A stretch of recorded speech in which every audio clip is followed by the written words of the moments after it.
Karena dia berkuasa masuk dari manusianya tidur, tidur. Angin disuruh itu, hancurin.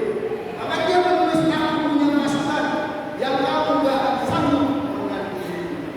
Maka berkaca dari boleh kita meminta sesuatu yang rasanya nggak mungkin.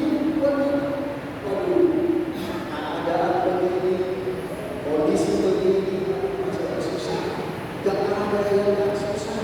Dia ini kita lakukan kepada Allah. Allah pasti nolong. Allah pasti kasih jalan keluar. Allah pasti solusi buat kita. Gak ada yang gak mungkin.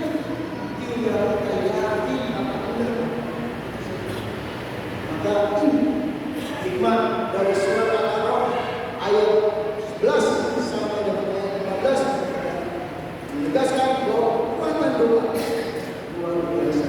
Tidak kita mau mempergunakannya atau tidak. Kadang-kadang kita lupa bahwa kita punya sesuatu, punya senjata. Yang Allah ceritakan di dalam surat Al-A'raf bahwa senjata ini bisa membuat takdir. Bagi dalam surat bahwa doa bisa membuat takdir. Sebagaimana akhirnya iblis mengatakan bahwa harusnya kita langsung neraka. Jadi maka tapi dia berdoa kita pulih. Dan nanti setelah dia kiamat baru dia masuk ke dalam neraka. Hadirin yang masuk ke tempat barangkali pasti kami bisa sampaikan. Mudah-mudahan ini bisa menjadi inspirasi bagi kita untuk berbuat baik.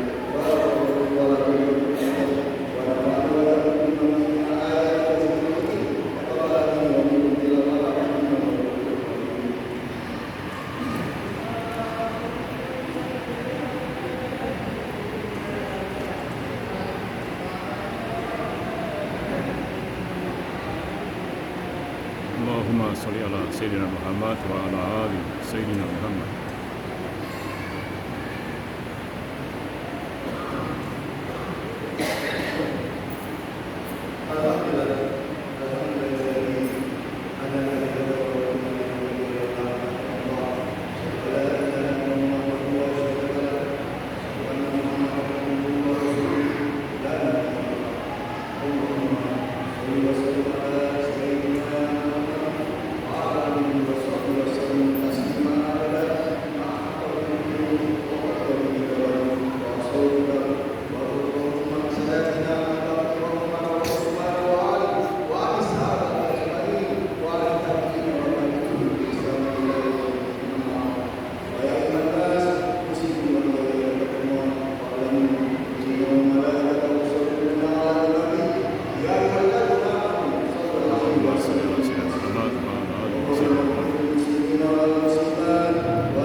Tuhan